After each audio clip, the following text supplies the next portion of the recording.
wabarakatuh. Assalamualaikum warahmatullahi wabarakatuh. Assalamualaikum warahmatullahi wabarakatuh. Perkenalkan, Saya Rahayu Ratu Kaprowi. Saya Nanda Ajijah. saya Fikri Sabastian Kurnia. Dari kelompok 6 mata kuliah pendidikan kewarganegaraan akan memaparkan materi tentang modal sosial bangsa di tengah tantangan era revolusi industri 4.0. Sebelumnya kami mengucapkan terima kasih kepada yang terhormat Profesor Dr. Eli Maliha, MSI, dan Bapak Abdul Aziz, SPD, MPD, selaku tim dosen pengampu mata kuliah pendidikan kewarganegaraan yang telah memberikan kesempatan bagi kami untuk memaparkan materi kali ini. Langsung saja, mari kita simak pemaparannya.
Potensi Pancasila kehilangan eksistensi sebagai ideologi di gelombang revolusi industri 4.0 bisa saja terjadi apabila pemerintah dan masyarakat tidak bekerja sama untuk saling menumbuhkan kesadaran mengenai pentingnya nilai-nilai Pancasila bagi kehidupan bersama di masa yang akan datang. Diharapkan ke depannya, pemerintah Indonesia dapat membuat suatu kebijakan yang mencerminkan nilai Pancasila dan konstitusi untuk mengatur persoalan menyangkut penemuan dan perkembangan sains serta teknologi di Indonesia. Pada tingkat paling ekstrim, hasil kebijakan tersebut adalah bahwa segala penemuan, perkembangan, dan evolusi sains serta teknologi di era revolusi 4.0 harus sesuai dengan nilai dan kaidah dari ideologi Pancasila. Peristiwa revolusi 2.0 sampai revolusi 3.0 sudah dilalui oleh ideologi Pancasila dengan benar dan tepat, sehingga tantangan yang dihadapi pada masa revolusi selanjutnya harus dijalankan oleh Indonesia melalui ideologi Pancasila dengan benar dan tepat juga, agar ideologi negara Republik Indonesia tetap eksis di bumi pertiwi maupun di bumi Nusantara ini. Pancasila dianggap sebagai lead star atau bintang penunjuk jalan, sehingga perlunya sebuah kajian secara teoritis dalam menghadapi tantangan dan bagaimana cara penguatan ideologi Pancasila dalam menghadapi revolusi industri 4.0. Sejarah revolusi industri dimulai dari revolusi industri 1, 2, 3, hingga 4. Fase ini merupakan real change dari perubahan yang ada.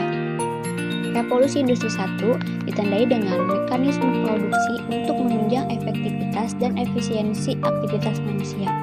Revolusi industri 2 dicirikan oleh produksi massal dan standarisasi mutu. Revolusi 3 ditandai dengan penyesuaian massal dan fleksibilitas manufaktur berbasis otomasi dan robot. Revolusi industri 4 selanjutnya hadir menggantikan revolusi industri 3 yang ditandai dengan siber fisik dan kolaborasi manufaktur. Herman et al. 2015, Irianto 2017. Istilah Revolusi Industri 4 berasal dari sebuah proyek yang diprakarsai oleh pemerintahan Jerman untuk mempromosikan komputerisasi manufaktur. Immanuel Dimitrios Hatzakis dalam artikelnya yang berjudul The Fourth Industrial Revolution menyatakan bahwa salah satu ciri dari era revolusi industri keempat adalah semakin banyaknya perkembangan teknologi dalam kehidupan kita. Hatzakis 2016. Fenomena ini sekarang sudah semakin terlihat dalam kehidupan kita sehari-hari.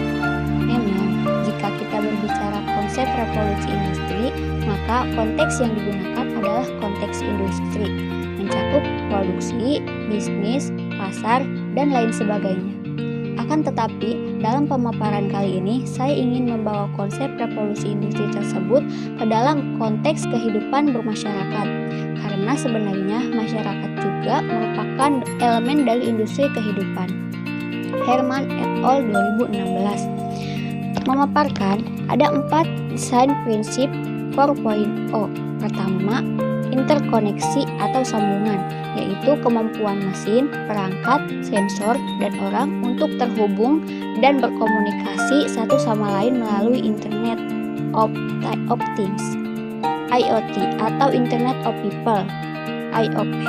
Prinsip ini merupakan kolaborasi, keamanan, dan standar.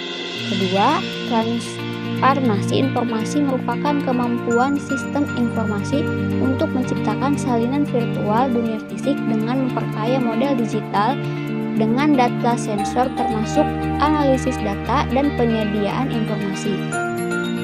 Ketiga, bantuan teknis meliputi kemampuan sistem bantuan untuk mendukung manusia dengan menggabungkan dan mengevaluasi informasi secara sadar untuk membantu keputusan yang tepat dan memecahkan masalah mendesak dalam waktu singkat.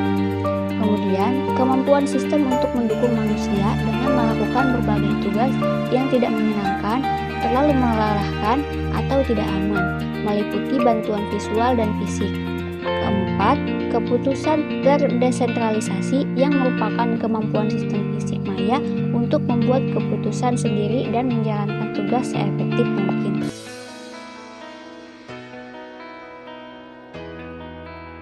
Secara sederhana, prinsip tantangan 4.0 menurut Irianto 2017 yaitu 1.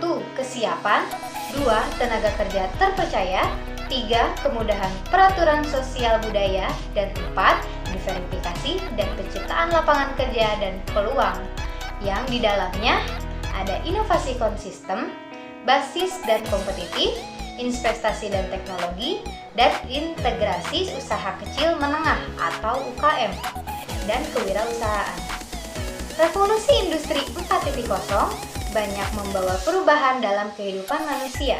4.0 secara fundamental telah mengubah cara beraktivitas manusia dan memberikan pengaruh yang besar terhadap dunia kerja. Pengaruh positif 4.0 berupa efektivitas dan efisiensi sumber daya dan biaya produksi, meskipun berdampak pada pengurangan lapangan pekerjaan. 4.0 membutuhkan tenaga kerja yang memiliki keterampilan dalam literasi digital, literasi teknologi, dan literasi manusia. Revolusi Industri 4.0 Indonesia akan mendorong 10 prioritas nasional dalam inisiatif Making Indonesia 4.0 yang bersifat lintas sektoral, yaitu 1. Perbaikan alur aliran barang dan material, 2. Desain ulang zona industri, 3. Mengakomodasikan standar-standar berkelanjutan, 4. Memberdayakan UMKM, 5. Membangun infrastruktur digital nasional, 6. Menarik minat investasi asing, 7. Peningkatan kualitas SDM, 8. Membangun ekosistem inovasi, 9. Insentif untuk investasi teknologi, 10. Harmonisasi aturan kebijakan.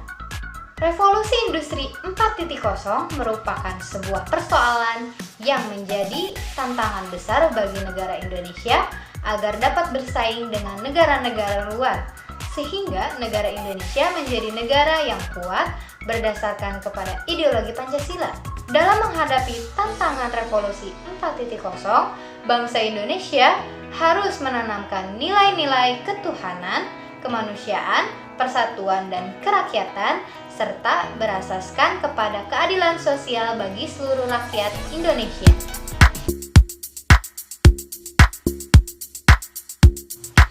Demikian beberapa hal yang bisa kami sampaikan. Mohon maaf yang sebesar-besarnya apabila kesalahan kata atau beberapa pernyataan yang menyinggung. Terima kasih atas perhatiannya. Akhir kata.